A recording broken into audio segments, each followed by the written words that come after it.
Okay, welcome. Welcome. Excited to have you, Odie. Welcome to the Healist Podcast, where we discover new ways to heal. And Odie is someone I met back in 2019. We were just talking about this at a retreat. And he's been somebody that I have watched grow in this healing marketplace industry. And I cannot wait to have you guys get to know him and for him to get to share all his magic and all the things that he supports his clients with. And so, Odie, let me give a little intro of who you are. So, Odie has an incredible vision to build a global tribe of healers who are empowering humanity to awaken to their divine potential. He's an author, mentor, and certified quantum healer. He's been coaching for over 20 years, specializing in guiding women in healing, mindset, and wellness mastery.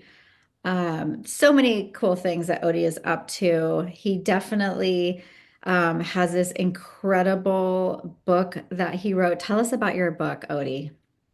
So shadow awakening is takes you through the full journey of shadow work, shadow integration, and shadow awakening, which is the name.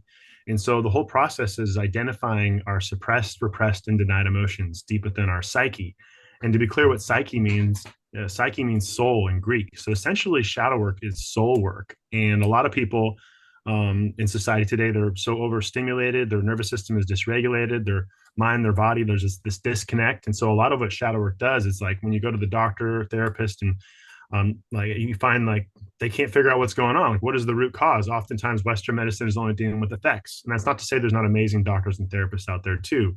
But the whole key to the work that I do is teaching people how to become their own healer. Ultimately, we all know how to heal ourselves. I'd love to say that there's a secret language that maybe humanity's forgotten, and our body innately knows how to heal. And so shadow work is really coming back home to ourselves. And so my book, it's a workbook that takes people through that full process to integrate the darkest parts of their psyche. And I love to say that the ugliest parts of you are actually the most beautiful if you do the work. And it can be a little ugly, but as you go through that process, it's like, wow, this suppressed anger, this suppressed guilt, this shame, you finally become who you're meant to be. And that is priceless. And that's why I love teaching this wisdom to people. Oh, Odie, I love that so much. And I couldn't agree with you more. I think learning how to dance with our darkness is so incredibly important to our journey because so many people are taught in our society to just ignore those parts of ourselves. When you go out and you meet people, you don't want to be, you always want to focus on the good parts of you and show up in all those ways. But behind closed doors, every single one of us has parts of ourselves that maybe we're not proud of or we have ignored. So I love that you're doing this work. Thanks for introducing your book. And I wanted to ask you, you kind of started talking about it, but I always think it's so interesting how everyone has different ways to see healing. So, what is your definition? How do you define healing? So I like to go to like the ancient roots. The word heal comes from the word hale, which means to make whole. And so what I tell everybody that I work with, I mean, even like my dad's like really got into this stuff too, is I just show them the symbol of the yin and the yang. And Mm, like that's essentially shadow work right there. It's like going into the darkness to finding the light. It's like recognizing like this whole process where like one of my friends, he asked me, like, well, you're a healer now, Odie. Like, when are you fully healed? I was like, well, do you just stop working out? Like you got to right. consistently imagine your reality. And like true healing is when you are embodying what's called the middle way path between the darkness and light. And you can recognize yourself like, oh, I'm really in my masculine energy right now. Oh, I'm really in my feminine energy right now. And being able to move between those two worlds succinctly and effortlessly in Taoist philosophy, that's what's called flow state. Like Mm. knowing when to be in your feminine and be receptive, and knowing when to be in your masculine and kind of like projecting out into the world. And honestly, when I say that, that like Taoist philosophy says, it's really about knowing the masculine, but truly embodying the feminine, which I feel is a big challenge in society today. We're so controlling. We have our pedal to the floor, going so hard. Like I mentioned earlier, this dysregulated nervous system. Like I coach a lot of women, and there's like constantly having to control so many things. Like single mothers that I work with, like they have to protect their bodies, their children, their livelihood, and it puts them in this like yang energetic state, which is fire energy, and ironically, it's burning people out. And so even myself, like I was like that year, like when I met you years ago, I was running two gyms. I had a film studio. I was making six figures, doing what I love. But I was burning myself out. And like in some strange ways, like going through like COVID, like I had to lose everything and be in this beautiful feminine space of surrender. And that's when I got more deeply into the healing arts and like understanding my true purpose in this life. And like the surrender piece is, it's scary because like I'm not in control, but then it's like you let go and the universe shows you who you truly are. And that is so magical when you can actually embody that and just know when to be in that yang energy and really about how to remain in that flow state in the feminine as well. I love that so much. And I always think of that as divine union within our hearts, right? That masculine and feminine. I know for myself, as looking back in my feminine journey, I was probably one of the women that you would work with where I was hyper masculine. I was in survival mode and I was repressing a lot of different things in my life. And I wound up having, unfortunately, some physical side effects, which I'm sure you've seen a lot. I had some autoimmune stuff. And so I feel like teaching women to come back to their original state of their feminine nature, but even men, I love that you're embodying this, where it's not just about the masculine part of you, but it's the feminine part of you and how there's that balance. I think that's incredible. So you mentioned that in what I don't know if it was 2019 or 2020, that you had to have a big surrender, like you were doing all these different things. You had gyms and you had your studio and all these things. So what exactly, how did you go from that lifestyle to becoming a healer? Like how did all that come to be?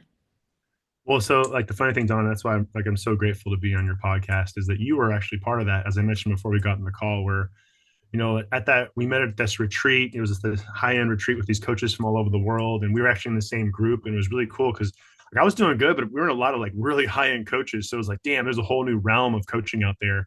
And Mhm. there was this moment, I actually shared it with many of my clients who are in this process, were like trying to navigate getting out of the corporate world. Or I have one lady I'm coaching, she's a massage therapist. She's like, I'm so sick of touching greasy, hairy old men, and she wants to become a coach. It was really funny. But back to my story is that you and I were sitting on this mesa overlooking the Pacific Ocean in Mexico. And I was in this space where, like I said, I was making great money. I was running two gyms. I was like living the fitness trainer's dream. And like you like gently called me out, Odie. Like I forget the exact words, but it's like, you know what your problem is, Odie? Like you're still showing up as a fitness trainer, but you're really meant to be a healer. And my ego didn't like that. I was like, damn it, Right. why are you gonna call me out like that? And it's like it just resonated so deeply because like you saw me for who I was. And I feel like that's been a part of my process for helping other people to see who they are. Cause ultimately we're all healers. And Mhm. so like that was kind of like the beautiful breakdown in 2019. I think it was like November or October we did that retreat or something. It was like November. And that was just before COVID. And like my vision was in 2020 to start doing retreats. And clearly that didn't happen because it was the worst year ever to do retreats because of Yeah. COVID. Retreats So were that over that year. yeah, and actually this year I'm doing my first retreat. I can't wait to do it. But COVID, Exciting. worst time to have gyms, so I had to shut down my gyms. My actually like during the course of that retreat or that program that we did together, my mom was diagnosed with cancer too, which she beat. Oh, So I good. remember like I mean the program was like 10 grand. I put 10 G's down and 3 weeks later my mom got cancer. I'm like, I just dropped 10 G's and I could give a shit about my business. Like I'm a Yeah. mother to heal. And so like that was like this really dark space. I remember crying every day. And then like that moment with you in Mexico. And it came to like sometimes the universe forces you to surrender. And that's kind of what happened. And then going through like a year later, I remember closing my gym and just like crying, like this was my dream. Like 11 years running my own private gym Wow. was like I said, fitness trainer's dream.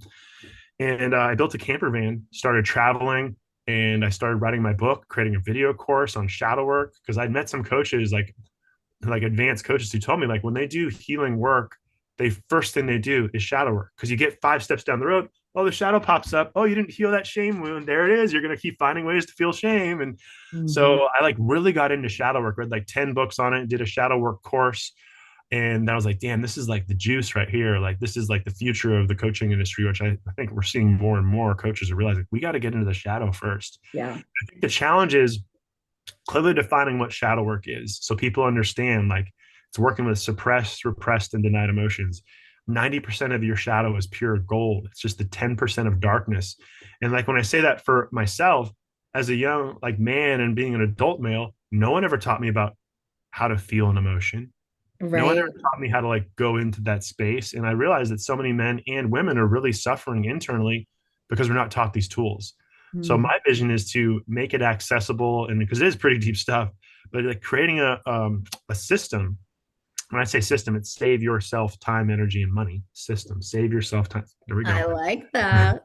I like Right? that. For people to do the work. And that's why my book, I have it online for $15. It's like, I want to make something affordable that anybody like, look, you're broke going through it. Like, here, get my book and like do the work and like learn these tools Incredible. and start applying them, integrate your shadow. And then all of a sudden, like, that's where the magic happens when we go into those dark spaces. It's like exceedingly powerful, but you can't rush the process. You really, because your ego wants like, I'm gonna just like most of society, like everything's so quick. Hit two buttons, you get a pizza show up. Like you can swipe through Tinder and find all these like people you want to date. It's just like you got to like you can't go at your ego's pace. You got to go at your soul's Oh, pace, I and can feel that. I can feel that's that the in my part that's body. challenging for people is that you got to go at your soul. The soul moves slow. The soul moves slow. It does. And there's so much instant gratification. I think that's what in a lot of ways, we're in a society that's addicted to quick fixes and instant gratification so that you can get the dopamine hit so that you can move on to the next thing. And what you're suggesting, and what I love for our listeners, is that permission slip that healing can take time. And sometimes it goes quickly. We never know exactly, but that there is a beautiful mechanism to slowing down and allowing yourself to see different parts of yourself, which makes me think for a lot of people. And my question to you is, how vulnerable is this space for people? Because I know that I can tell just from our conversation, I know you can hold space like the best of them, but it requires people to get vulnerable. Is that true? That's often the challenge for people Yeah.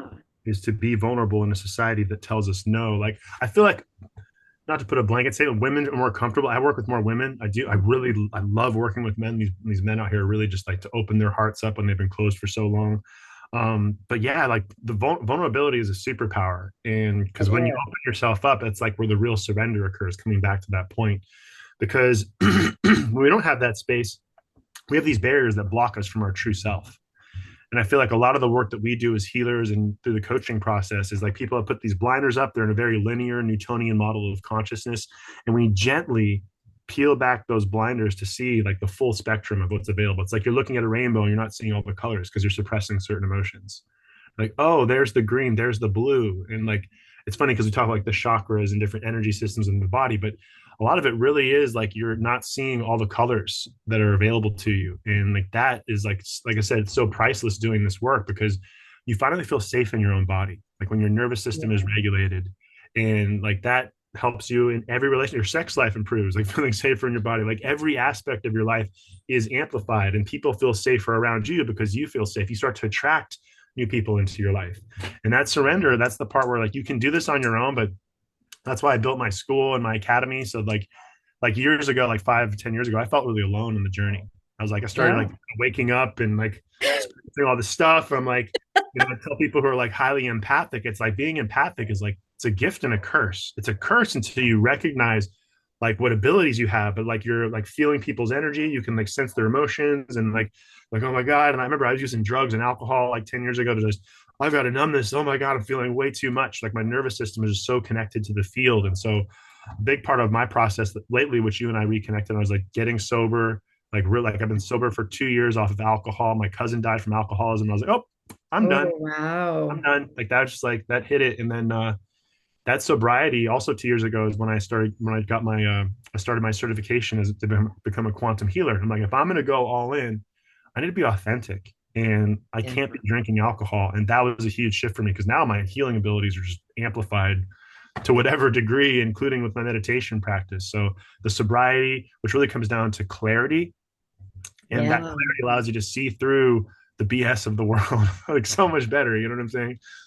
100%. And I reached out to Odie recently because I saw one of his posts about how he really, I don't know if it's a requirement, but I think while somebody's working with you in one of your containers, you would love for them to be sober. Was that correct? Sober or on the path. Alcohol free. Alcohol Like free like they don't have to be sober, but like committed to being on the on the path. path. And it's like I say that and I realize that people are going to interpret it subjectively in different ways. True. So it's Yeah. like, if you're still going to go out and have like a drink or two, I got no problem with that. Yeah. But if it's like, if you're using alcohol or drugs as a crutch, that crutch will eventually become your handicap.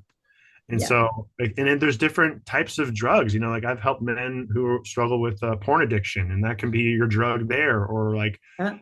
people like watching too much TV. I mean, there's a whole range. It's like you said, it's like people are addicted to the dopamine, and so Yes, they are.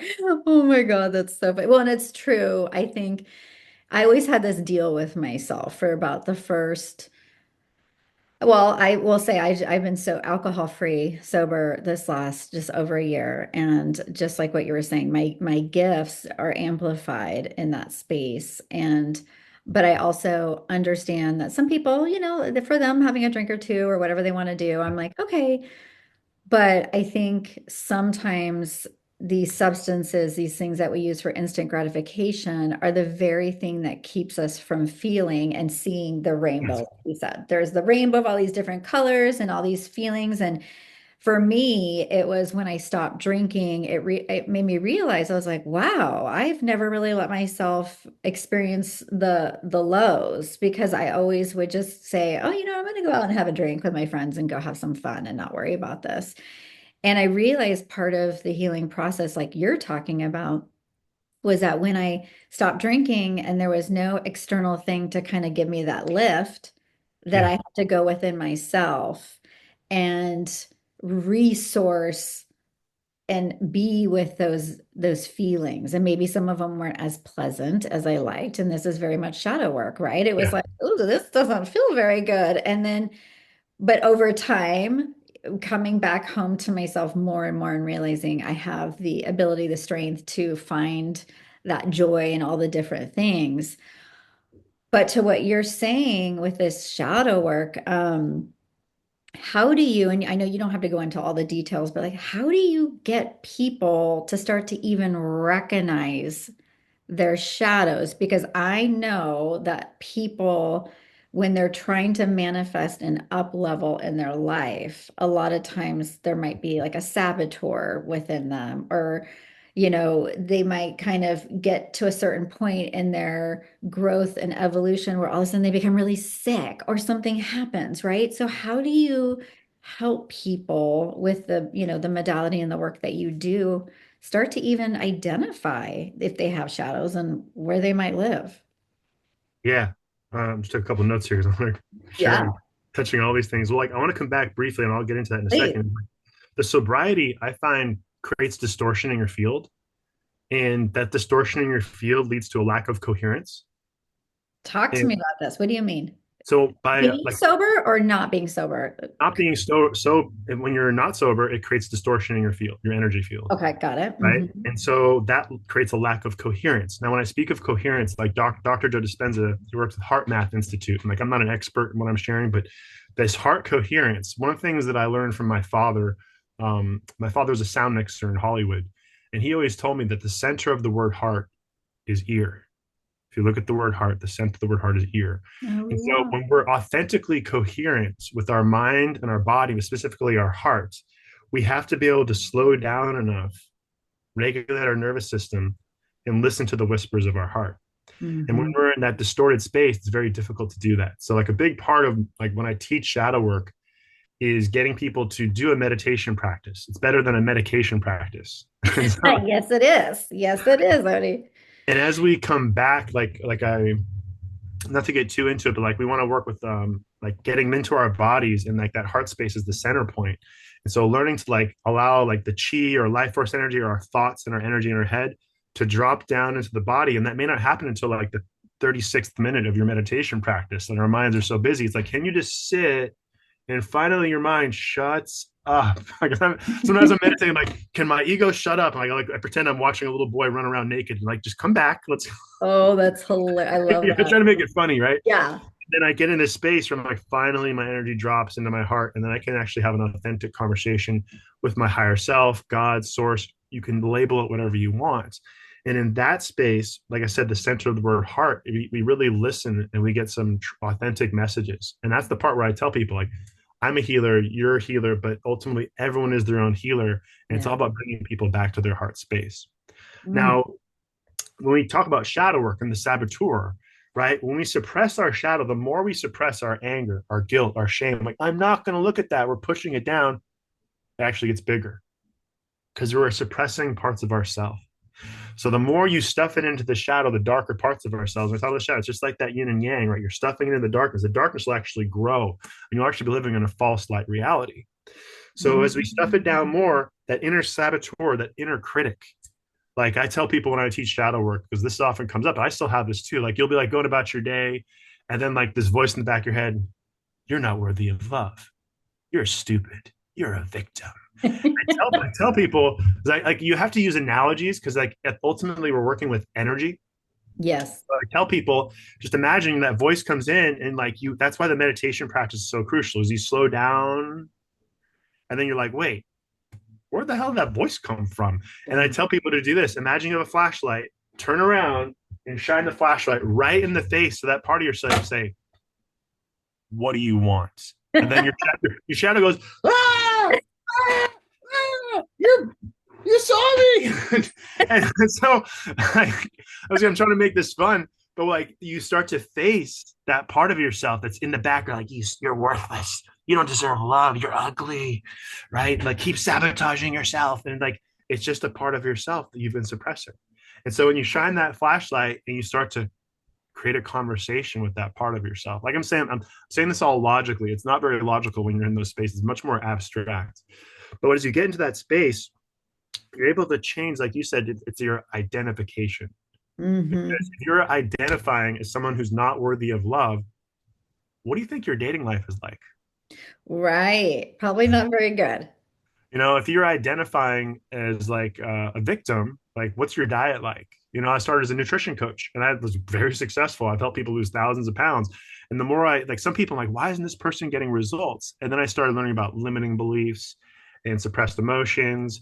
And I started getting into that. Like I could still be doing fitness coaching. I'd be very successful, but like I like getting into the shadow. It's like, let's get to the root. Like we Hmm. pull that root up, like that's really what it is. Like the whole coaching industry is about health, wealth, and relationships. Shadow Hmm. work does all three. Does all Exactly. three. And so that's why I'm just like, I'm like in a space where I'm like figuring out how to market all this. I'm like, oh my God, I gotta get more people to like understand this. Cause it's really about like giving people the tools, showing them how to use those tools and keeping them accountable. Cause like as you go through this process, stuff does come up. Like your inner critic, like I tell people there's like a gatekeeper, brain fog will show up because like your ego just wants to stay in the same space. Like just keep identifying. Don't look at these things. And so it'll create brain fog so you can't see these things. And that's the part where like you got to slow down, really cultivate. And that's the key word, this meditation practice to regulate the nervous system. Ironically, your nervous system looks like the roots of a tree too. So interesting. Hmm. So when the nervous system gets calm, I say like that's also where the divine feminine is in that dark space. And sometimes your ego goes like, well, I'm doing the shadow work and I'm not seeing anything growing, nothing's changing. It's like, okay, calm down, princess. Like, and like, but nothing's Hmm. that's the yang energy. Like I feel like in the spiritual world, everyone's trying to ascend. I'm ascended master. And it's like, no, you got to go into the roots. And when you go into the roots, like they're going to the roots and like, no, go, no, go into the roots and the roots grow, and then all of a sudden, authentic yang energy starts to rise, whether you're a Hmm. male or a female. And then, like because you authentically got into that dark feminine space, you healed those deep wounds. You start to access this flow state, and like the whole world starts to magically unfold for you. I love that. And the dark feminine space. So, our listeners, if they've never heard of that, right?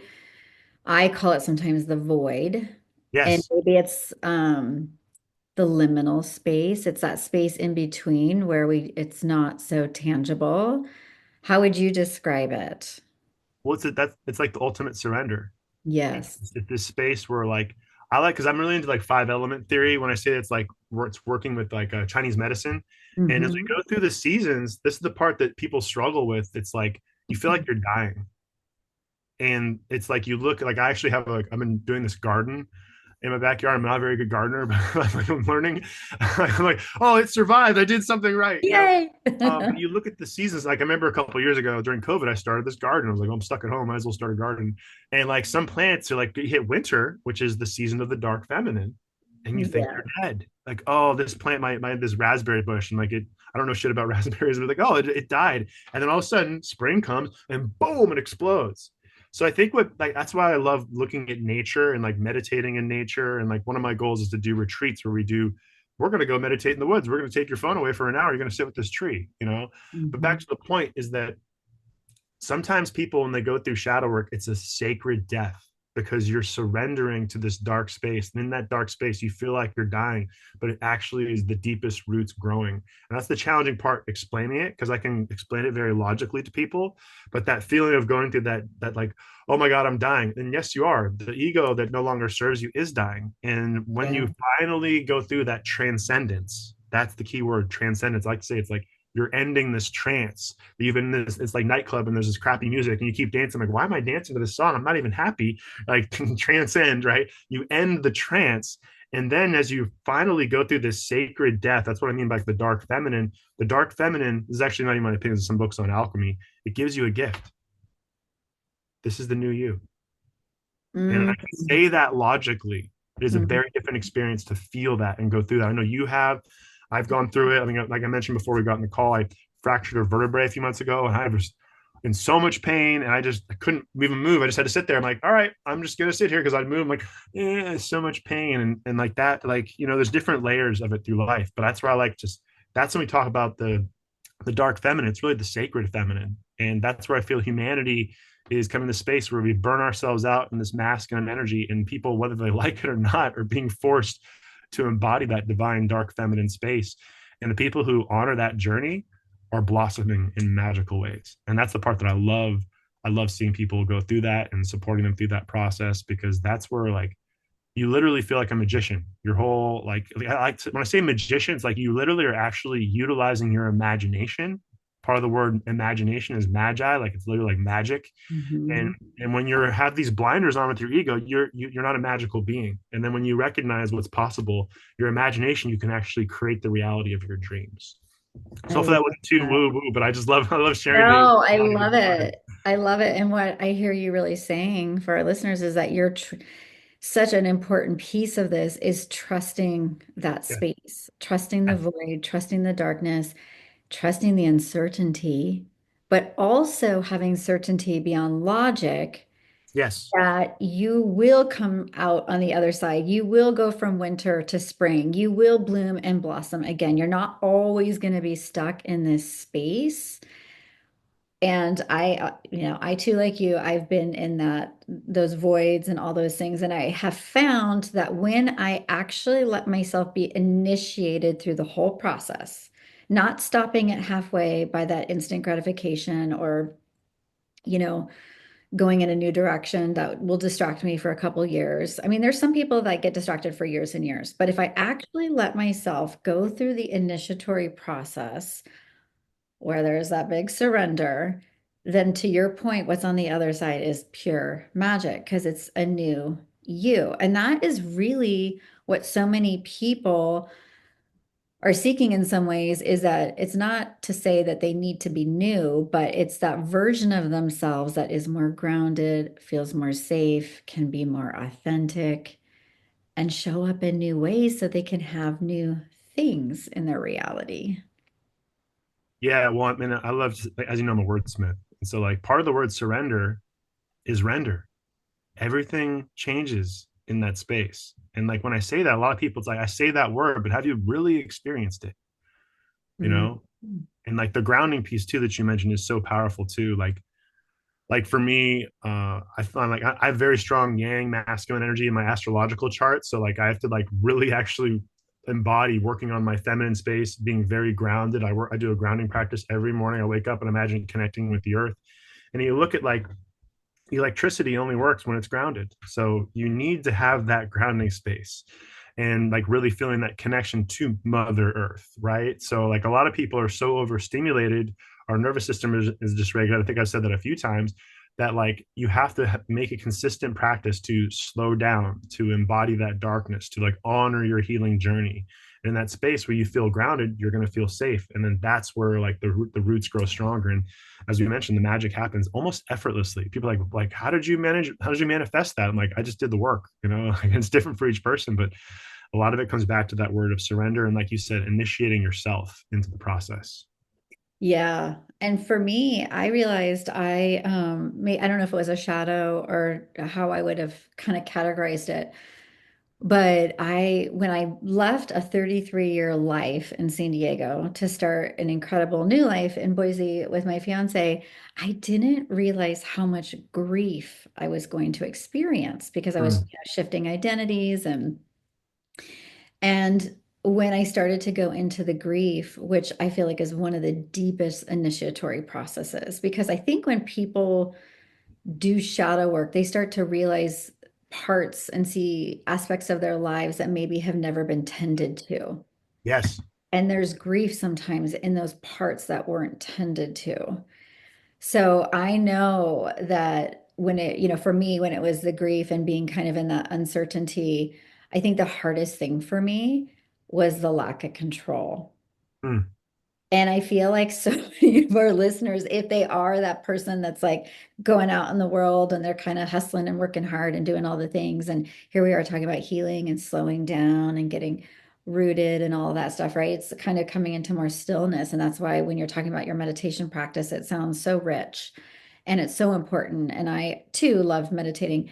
But how do you help these women that have been operating so deeply in control Mm. so that they can they can finish, whether it's grief, sadness, anger, whatever they're experiencing when they're doing this deeper shadow work?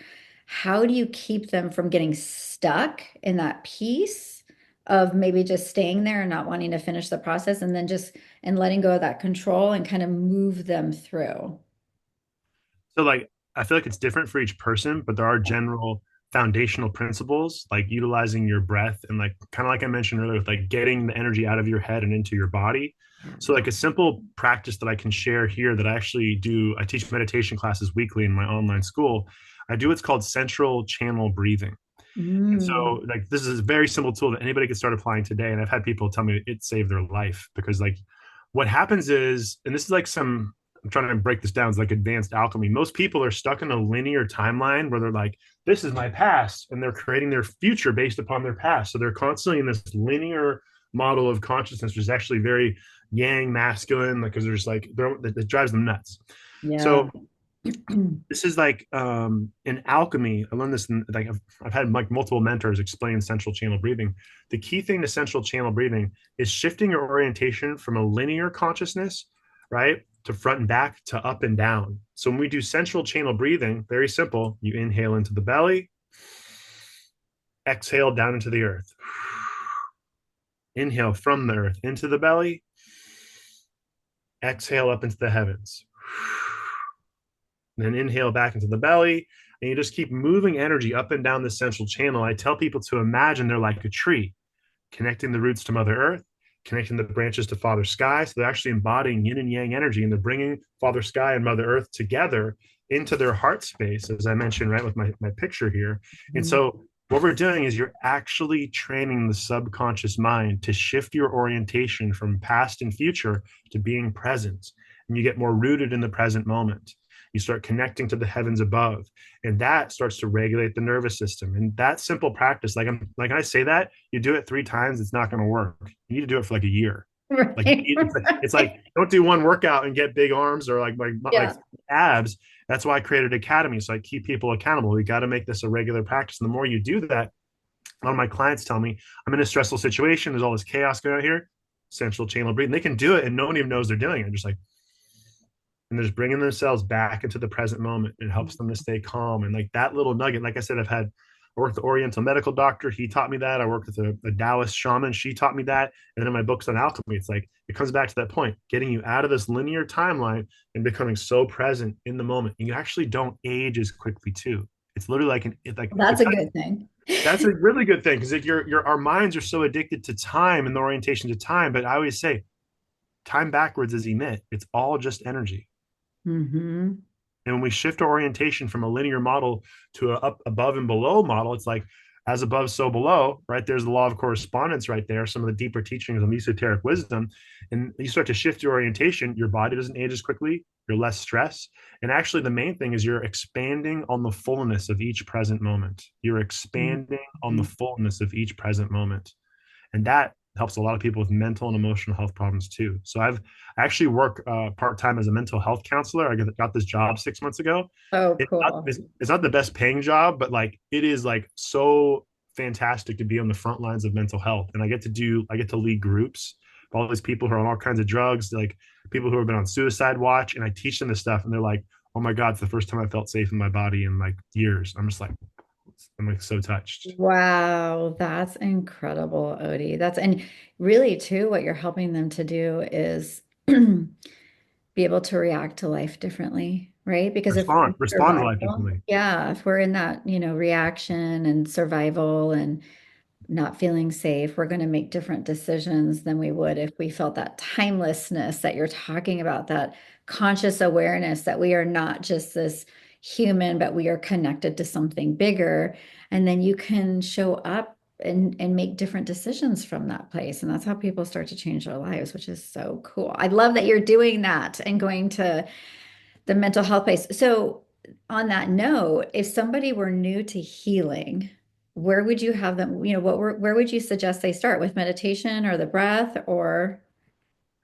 Well, what I would do if I was just starting out is I tell people, I mentioned this in my book, is that find the thread and keep pulling the thread till you get to the root cause or core conflict. Like for my own healing journey, when I started getting into shadow work, I what was my emotion I struggled with? Anger. A lot of men really struggle with anger. Yeah. And it's like that's like the only emotion like you're only allowed to feel anger and you just have to suppress it, you know. So I started working with my anger. And I was like, oh my God, so much anger. And I got into anger and I kept pulling the thread and I found fear. And I got into the fear, and this is like in my deep states of meditation. I got into the fear and it led me to my abandonment wound. And so Wow. my father, I have an amazing father, but he was gone working in Hollywood most of my life. Like I have a fantastic father, but he was gone, like living his dream in Hollywood, filming the Wonder Years when I was a kid. It was like super cool. Wow. That's so cool. But as a kid, you don't understand why they have to be gone. And so, like as I got into that space and started working with the abandonment wound, the abandonment led to my fear and then the anger. And so as I started to unravel that, you know, so the answer to your question is really slow down and get curious. Mhm. And the more you can get curious and recognize when the things pop up, the triggers, I often tell people like this, as I work with people who are addicts and whatnot too with shadow work, is there's this simple cycle where there's a trigger, we create meaning, there's an emotion, and there's a behavior. And I'll say that again. So we get triggered, right? We create this meaning, I'm not good enough. The emotion pops up, there's a hormonal response, and people get stuck in this downward spiral, trigger, meaning, emotion, behavior. And oftentimes people, they're going so fast that they get triggered, they don't pay attention to the meaning. They go right to the same emotion and they sabotage again. The self-sabotage. It's like whether it's cocaine or sugar, like they go to something to numb themselves and like, what's wrong with my life? Like we got to slow you down, identify the triggers. The triggers are actually where a lot of the healing occurs, right? And then we start to change the meaning. As you change the meaning is more like the logical masculine mind. As you start to change that, then we get into the feminine space where the emotions begin to shift. And as you couple those two together, there's our roadmap again, right? Then your behaviors begin to change. And what we call triggers are actually helping you with the unfoldment of a new version of yourself. So trigger, meaning, emotion, behavior. And as instead of spiraling out of control, you start to spiral upwards. And those things that were triggering you become blessings because you can recognize, like you said, how to identify with a new version of yourself that may have been dormant in your own shadow. Oh, I love that. That is so I know the people listening to this are probably going, that is gold. That is Oh, gold. It's gold. Odie is giving you gold. And I often tell my clients over the years, what version of you is at the helm of the wheel when you're in your trigger space and you're in that reactionary moment? And we joke around, we try and make it fun, of course. And I yes. can tell that you make healing very fun as well, but it's like, oh, that's my inner 3-year-old that's reacting right now. And as conscious adults, right, to think that it's our 3-year-old, our teenager, whatever version of ourselves that is the one that is making the decisions of how we're going to react to whatever's the stimulus, the catalyst that's happening in our current reality. It's like, whoa. And to your point, it's that slowing down. I mean, so many of the things that you're saying, it's all built upon this precipice, it feels like, of slowing down, not doing more per se, not seeking out all these things externally, but just going internal and getting quiet so that you can create that space and that pause. Like I hear you, like what I hear you saying is like there's a pause when the triggers come, just to pause and be with it. So you can do that kind of that chain reaction you said, instead of going down, going up. And I love that. It's funny you say that because I've been thinking about that a lot. It's like I feel like as a coach or as a healer, and you may have the same issue too. It's like we have the easiest and most difficult job in the world. We have to get people to slow down in a world where everyone's, like I said, yang energy, pedal to the floor. I got to make more money, buy more stuff, show off how cool I am. My ego's so important. And it's like really, a lot of people are like in the corporate space and they're getting burnt out, not the whole thing, but like, it's just like the slowdown is where authentic healing occurs. And like, that's where it's like the simplest thing, but it's so hard because this addiction to the dope and all the things we've been talking about. But ultimately, everything that we're talking about comes down to honoring the slowdown and taking that time to like put your phone down, put your hand on your heart and just be with your heart for a little bit. And sometimes that's very difficult for people in the overstimulated reality we live in. It is, but when you're talking about it, there's such a richness to it. That's really true wealth, right? I mean, of course, everybody we love all the things, and everybody can have the things in their life. But I don't know about you, but I've worked with a lot of multimillionaires or people that are very successful over the years, or known people intimately that have on paper all the things, and Yes. yet there's a lack of fulfillment inside because they feel like something's deeply missing. So, like the work that you're doing is really getting them to come back and find the riches within themselves, which sounds so cheesy, right? But it's the truth. And it does require that stillness. But I always think, I don't know if you feel this way, Odie, the more I've slowed down in my life, because you and I both embody what we teach. And I had to learn how to slow down. And I actually find that more happens for me when I slow down, that what I create and see in my meditation space winds up over time becoming my reality. And not because I orchestrated and did so many things in the external world, but just because I was setting the energy and the tone, and then life kind of works itself out in that way. I don't know if you find that slowing down kind of actually gives you more of what you desire. Well, when you say that, what comes up for me is like, I know I keep pulling I just love showing off my cool sticker. Is that in my studies in alchemy, and alchemy is such a deep subject. Like, it's just like, I'm like, oh my God, there's so much magic here. Masculine energy is electric, Mhm. feminine energy is magnetic.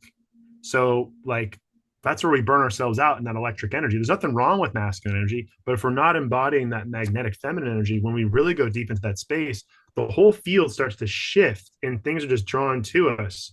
We're like, I'm sure you've been in these spaces where like, how did this happen? How did this happen?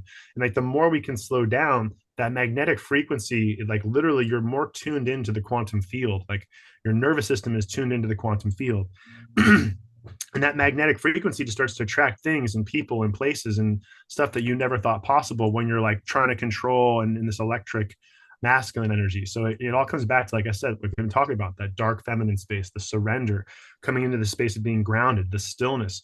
And like I like to say personally, it's honoring your healing journey, and it's coming back to wholeness that is always innately within us. And that's the most difficult part, is getting people to slow down. Like I've been thinking about like rebranding I'm the slow down coach. It's not very sexy, but it will be. Your sex life will be better if you slow down. Come back to your Yeah. body.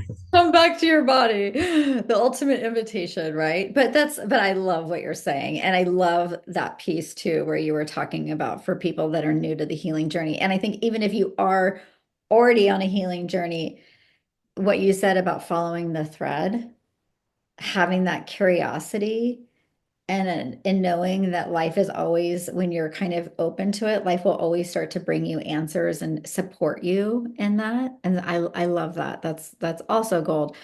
I want to ask you, where do you think the future of healing is going? The future of healing, I like personally, I feel like it's just allowing is the key word. We have to allow. And the more we're controlling, we're not in that space of allowing. And so it comes down to each individual person doing their work. Whenever I finish my meditation classes, I always remind people the work that you do on yourself heals the collective of all of humanity because we're all intertwined and connected. And so the more that we all embody, that's my word for the year. Last year, my word was allowing. This year, it's embodiment.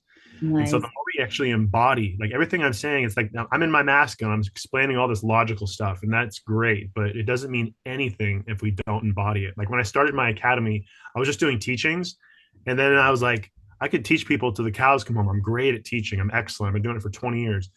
We have to do the meditation because that's the embodiment space. And when we actually embody it, that's when the shift occurs. We can know all this logical stuff, but until we get into that deep emotional space, part of the word emotion is motion. That's when things begin to actually really shift and move in motion. When we actually sit with those emotions, acknowledge those emotions, honor those emotions. And that's the future of healing is when we actually sit with our pain and find the authentic pleasure instead of rushing for dopamine hits outside of ourselves.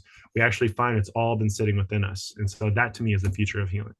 Oh, I love that. And I think that that is all about that integration and just what you were saying, like letting it, all that information move from the mind, the brain down to the heart. And eventually, the more we allow it in our heart, the more it becomes rooted. It becomes more, it becomes how we start to be, which I think is incredible.